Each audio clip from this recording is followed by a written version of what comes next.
¿Ya pueden ver ahí mi computadora? Simón Perro. Sí, doctor. Ok. Bueno, entonces continuamos. Seguimos hablando de las indicaciones y de cuáles son las técnicas para hacer bloqueo troncular o regional, y estuvimos hablando de la técnica para hacer el bloqueo del nervio dental posterior, que nosotros dijimos que no era una técnica que fuera muy que fuera muy utilizada por el odontólogo general, sino que más bien era una técnica que era utilizada para hacer procedimientos de cirugía facial. Entonces, ya vimos que era complicado acceder a la zona para hacer el bloqueo del nervio dentario posterior, y también el día de ayer vimos que el nervio dentario medio pertenece a es una rama del nervio infraorbitario, y del nervio infraorbitario sale entonces la rama dentario medio y sale la rama dentario anterior, pero su origen es el nervio infraorbitario, que ya vimos que viene, es toda esta rama 2 que viene desde el ganglio pterigo-palatino, que pasa por todo el piso de la órbita y sale hasta el agujero infraorbitario, y ahí se divide entonces en la rama dentario medio y la rama dentario anterior. Si nosotros queremos hacer un bloqueo de toda la región del maxilar, de todos los órganos dentarios, tanto anteriores como posteriores, con bloqueo troncular, entonces vamos a bloquear el nervio dentario posterior y vamos a bloquear el nervio infraorbitario, y así vamos a tener certeza de que con estos dos bloqueos vamos a tener anestesiada toda la arcada maxilar del lado tratada. Lo podemos hacer en ambos lados si aplicamos en el infraorbitario bilateral y en el dentario posterior bilateral. Podemos bloquear todo nuestro maxilar superior. Ahora, si le sumamos un bloqueo regional del paladar duro, tanto del nervio nasopalatino como del palatino mayor, pues entonces así podríamos tener muy bien dormida toda la zona del maxilar superior. Entonces, vamos a ver cuál es esta técnica para hacer el bloqueo del nervio dentario posterior. Por favor, anoten la diapositiva.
Entonces, la técnica de bloqueo del nervio dentario posterior, nosotros vamos a ocupar un espejo intraoral, primero para revisar muy bien el sitio que esté libre de inyección, porque ya vimos que no es adecuado colocar en anestésico local en zona donde hay infección, porque puede estar afectado el resultado de nuestro bloqueo. Y este punto que sigue es de las cosas más importantes. Este punto es muy importante cuando se va a trabajar en la zona del tercer molar y segundo molar posterior, superior, sobre todo si vamos a hacer extracciones.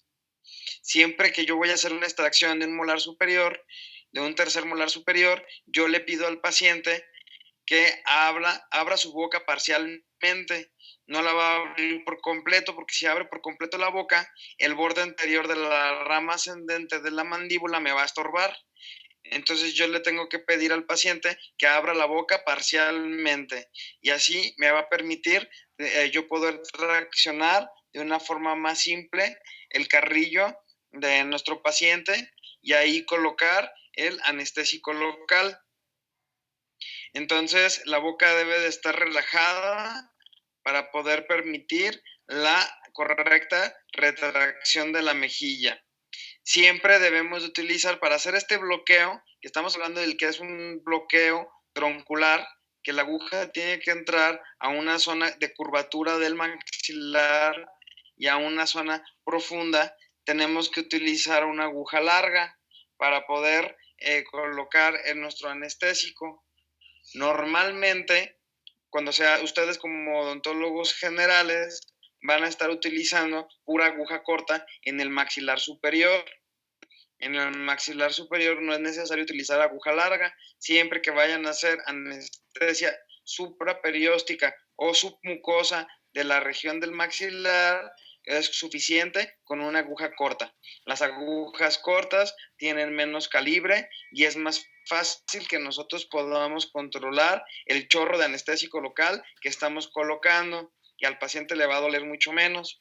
Pero bueno, ahorita estamos hablando de la técnica de bloqueo dentario posterior.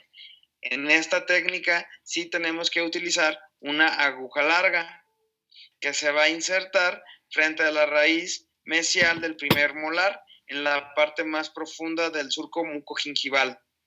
Después se va a introducir cada vez más la aguja, cada vez más adentro, arriba y atrás, en un ángulo de 45 grados, casi 1 a 1.5 centímetros, pasando alrededor de la curvatura de la cara posterior de la tuberosidad del maxilar. Entonces nosotros vamos a insertar nuestra aguja larga cerquita de la raíz mesial de nuestro tercer molar. Si no tenemos tercer molar, entonces sería la raíz distal del segundo molar. Y vamos a entrar ahí por la parte más profunda del surco mucogingival. Entonces nosotros estiramos la mucosa y ahí donde se haga el fondo del saco, del vestíbulo, esa encía, ese tejido que es un tejido que no está insertado, es un tejido muy, muy blandito. Entonces en ese tejido nosotros vamos a introducir nuestra aguja y la vamos a meter en un ángulo de 45 grados, entrando hacia la parte de arriba y a la parte de atrás.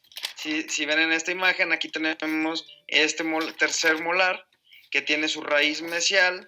Aquí estamos entrando con nuestra aguja en un ángulo de 45 grados y vamos a penetrar hacia arriba aproximadamente 1.5 centímetros. Y ahí nos vamos a encontrar con nuestro nervio dentario posterior. Y ahí vamos a colocar nuestro anestésico. Como comentamos, muy importante considerar esta curvatura que tiene nuestro maxilar superior, porque ahí es en donde nosotros vamos a colocar nuestro anestésico. ¿Sí queda claro?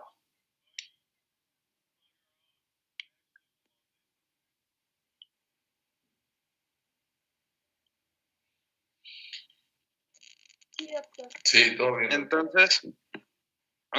Entonces, la distancia que existe entre nuestro reborde alveolar y la fosa pterigomaxilar, ya dijimos que la distancia exacta es de 1.8 centímetros.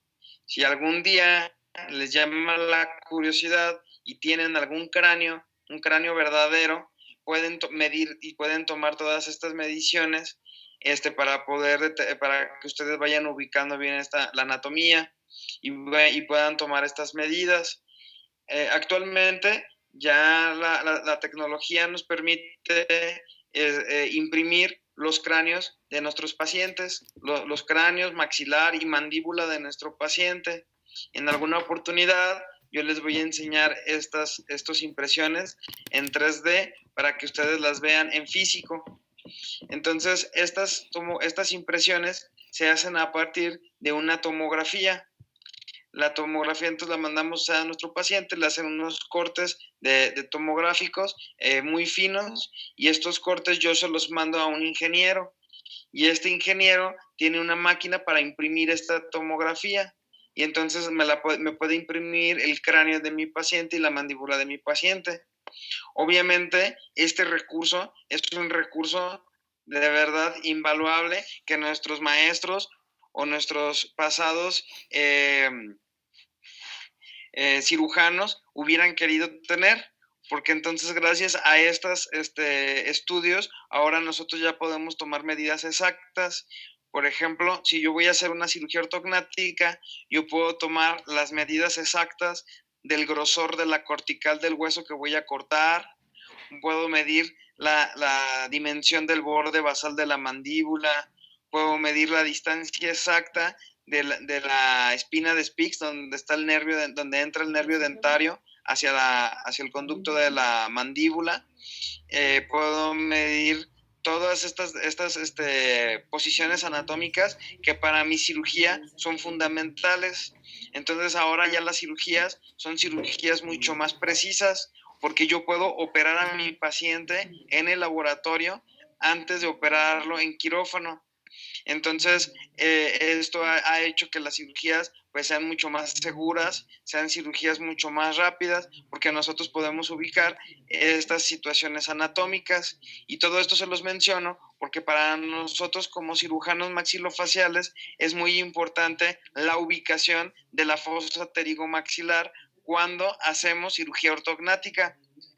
No sé si ustedes ya tengan alguna idea de lo que es la cirugía ortognática o alguno haya tenido oportunidad de entrar a alguna cirugía de este tipo. La cirugía ortognática sabemos que es un procedimiento quirúrgico que nos ayuda a mover los maxilares y el maxilar y mandíbula y acomodarlos en la posición que deben de ir. En los pacientes que tienen, por ejemplo, prognatismo mandibular, que tienen la mandíbula muy hacia adelante, nosotros la recortamos y la acomodamos en donde tiene que ir. O hay pacientes que, si ustedes se fijan, cuando sonríen, enseñan mucha encía, y eso es porque su maxilar creció mucho en sentido vertical. Entonces, a estos pacientes que tienen estas malformaciones del desarrollo, nosotros tenemos que cortar sus huesos y tenemos que acomodarlos en una nueva posición, en una posición fisiológica y en una posición estética, para que pueda el paciente tener una adecuada calidad de vida. Entonces, cuando nosotros cortamos el maxilar, nosotros tenemos que separar el maxilar de todos los demás huesos de la cara.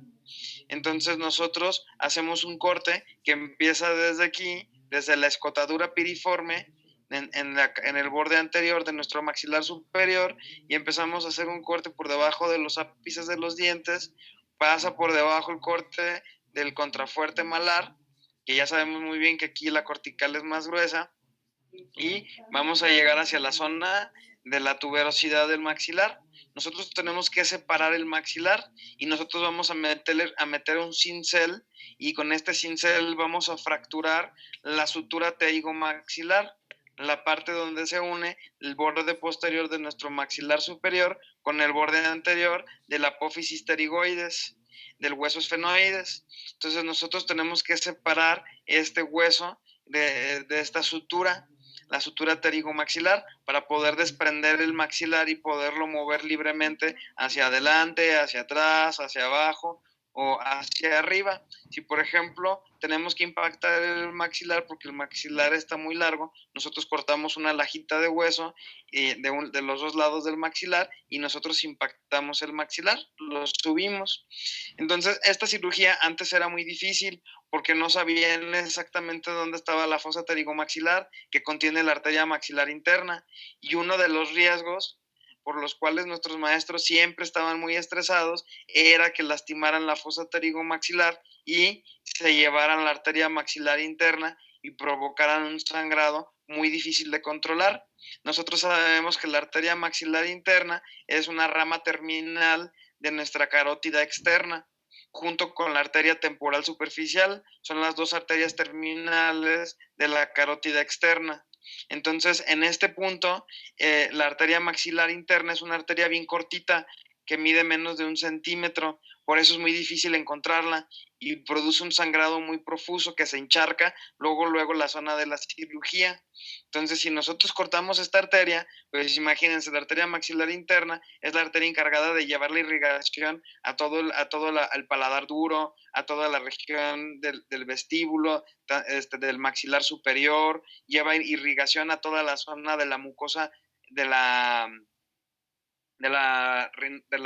nasofaringe, de toda la mucosa nasal. Si alguien se fija, pues cuando alguien sangra de la nariz es un sangrado muy profuso, es un sangrado, y todo ese sangrado viene directamente desde la arteria maxilar interna.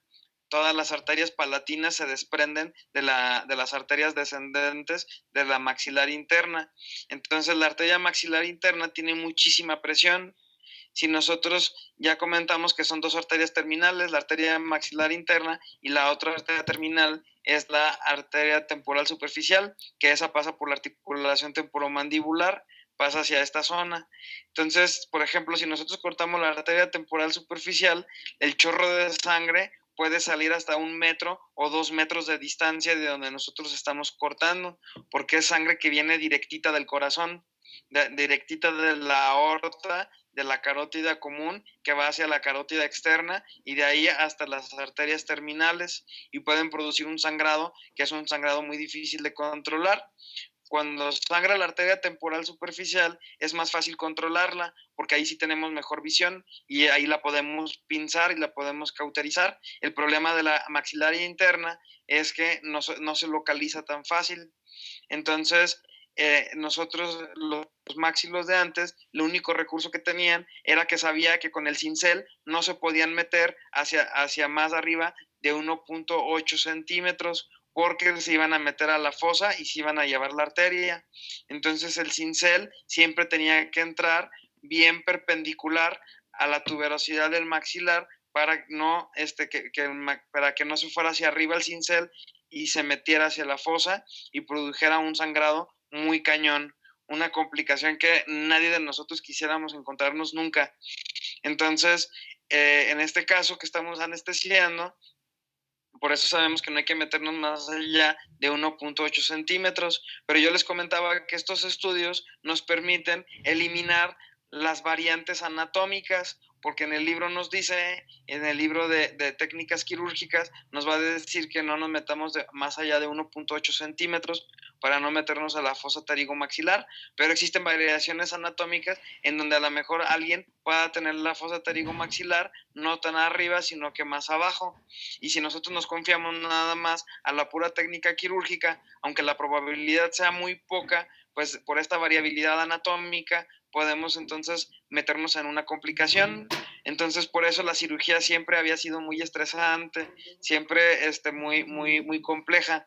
Pero ahora, ya con estos nuevos estudios, ya podemos hacer nuestras cirugías más seguras. Y entonces yo les mando a hacer estas tomografías, les mando a hacer estas impresiones, y entonces yo les puedo medir a mis pacientes exactamente las dimensiones anatómicas de las estructuras donde yo sé que hay riesgo y poder evitarlas. Entonces, es importante que ustedes conozcan que ya existen estas nuevas alternativas y que para estas técnicas, pues entonces también son muy buenas porque nos ayudan a no meternos en zonas en donde no debemos de meternos. ¿Sí queda claro?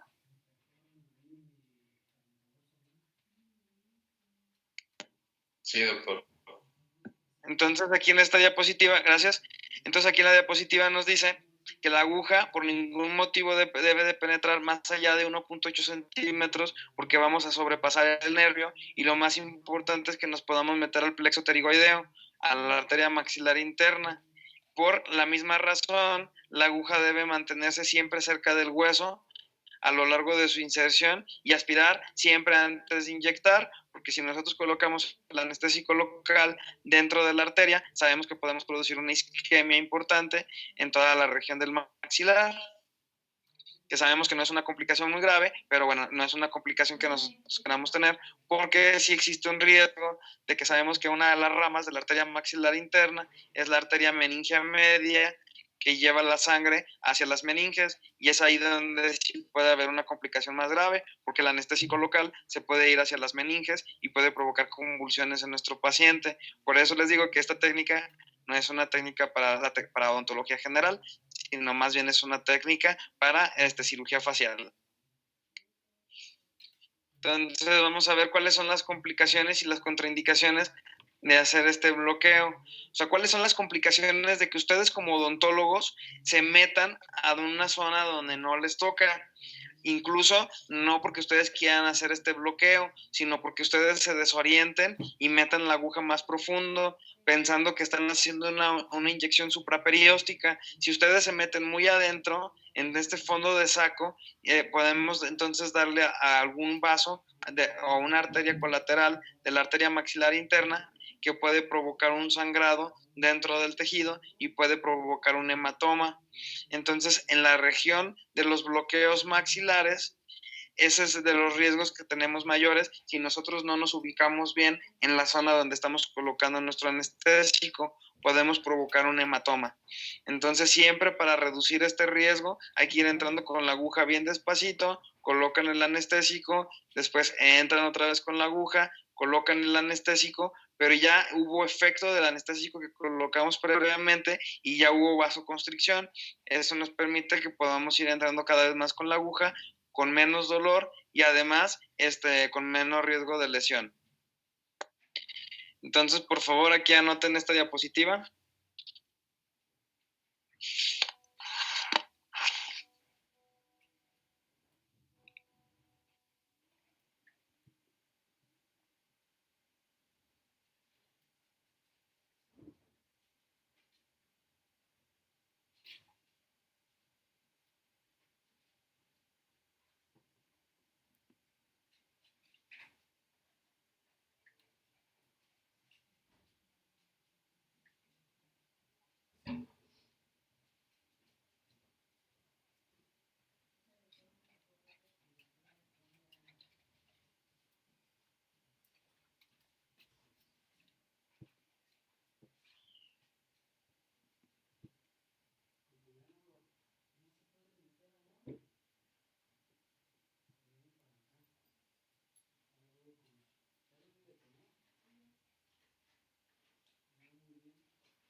Sí, ya sabe.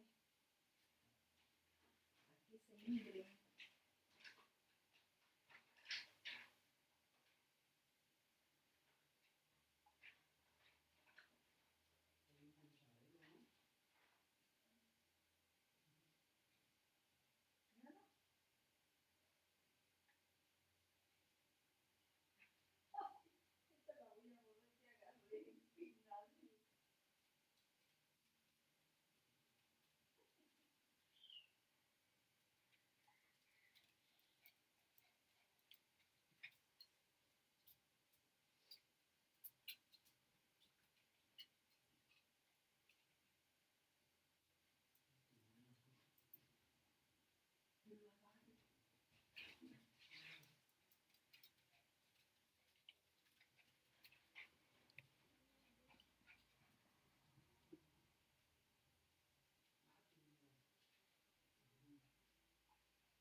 Entonces, contraindicaciones y complicaciones de bloqueo del nervio dentario posterior. Esta región es en la que en mayor frecuencia puede complicarse la inyección por la formación de un hematoma, por la situación que antes comentamos.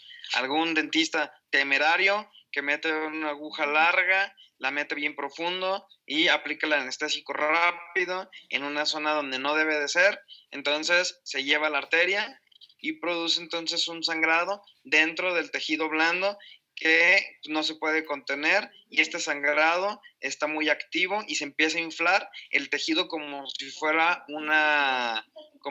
un globo de agua.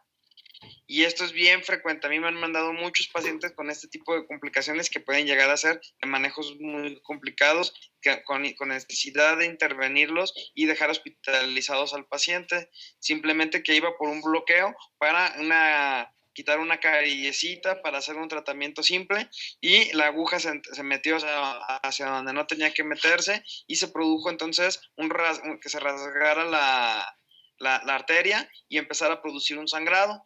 Y como la arteria no se ve y como la arteria está dentro del tejido blando, pues no hay forma de pinzarla, no hay forma de cauterizarla, nada, porque no se ve. Entonces la arteria empieza a sangrar y se empieza a inflar el cachete al instante. Así ustedes colocan el anestésico, se voltean así 3 segundos, y cuando vuelven a voltear a ver a su paciente ya va a estar todo hinchado de la mitad de su cara, el hematoma puede cerrarle hasta el ojo, porque se empieza a acumular la sangre como sangrado arterial, es un sangrado palpitante, el sangrado empieza a acumularse hacia los tejidos blandos, empieza a disecar todo el tejido blando y se empieza a ir cada vez a espacios más profundos. Entonces es una complicación que puede llegar a ser muy grave, el hematoma se puede migrar hasta el cuello y puede provocar una situación de mucha gravedad. Entonces, esta es una de las contraindicaciones que puede ocurrir al momento de hacer este bloqueo. Ocurre entonces con mucha rapidez y tarda muchos días en desaparecerse, con gran alteración en el color de la piel se pone morada por la equimosis, y entonces lo que nosotros tenemos que hacer si esto ocurre, por ejemplo, este tipo de complicaciones yo las veo más frecuente con los dentistas generales que quieren hacer bichectomías. Entonces, para hacer el bloqueo de la bichectomía, sí es necesario hacer el bloqueo del nervio dentario posterior. Entonces, yo he visto muchos casos de muchos pacientes que les han hecho bichectomías o han intentado hacer bichectomías y se ha complicado con un sangrado que es un sangrado muy profuso. Incluso ha habido casos en la universidad. Entonces, lo que nosotros tenemos que hacer, si nosotros colocamos la inyección y ya le dimos a la arteria, a pesar de que hayamos seguido todas las indicaciones y vemos que se empieza a inflar el cachete de nuestro paciente, lo primero que tenemos que hacer es hacer presión con firmeza en la parte superior del cachete. Tenemos que hacer compresión. Entonces, vamos a hacer presión hasta por 5 minutos. En algunos casos, yo les sugiero que manden comprar una botella de agua que esté bien fría, y con esta botella hacer compresión en esa zona donde ya le dieron a la arteria, para evitar o limitar mucho el tamaño del hematoma. Entonces, para reducir el riesgo de que se forme un hematoma, siempre hay que colocar la aguja siempre de forma lenta, penetrar lentamente, ir colocando el anestésico e ir dejando que el vasoconstrictor haga efecto en los vasos sanguíneos y que los vasos sanguíneos entonces se hagan más pequeños y haya menos riesgo de atinar a la arteria. Entonces, todo esto es bien importante porque muchas veces andamos a la carrera de que ya se nos juntaron 2 o 3 pacientes, los pacientes de afuera ya te están escribe y escribe que ya llegaron, entonces uno por las prisas no se toma los tiempos necesarios y podemos provocar este tipo de complicaciones. ¿Alguien hasta aquí tiene alguna duda? Yo tengo duda de cuándo usar la aguja corta y la larga. Ajá. La aguja corta la vamos a utilizar para bloqueos submucosos y supraperiósticos. Y la aguja larga la vamos a hacer para realizar bloqueos del nervio infraorbitario y vas a realizar bloqueos del nervio dentario posterior. ¿Sí queda claro? Doc, ¿cuál fue el último nervio que mencionó? ¿Cómo? ¿Cuál fue el último nervio que mencionó? Dentario posterior y y nervio infraorbitario son los dos que van a ocupar aguja larga para realizar este bloqueo. Gracias. Sí, de nada. ¿Puedes repetir los de la corta, por favor? Nada más para hacer el bloqueo supraperióstico.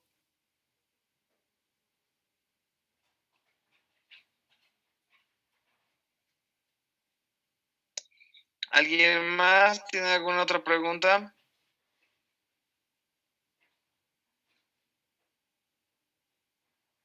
Ok, bueno, entonces hasta aquí vamos a dejar la clase del día de hoy y ya continuamos el día de mañana. Que tengan muy buena tarde. Gracias, doctor, igualmente. Gracias. De nada.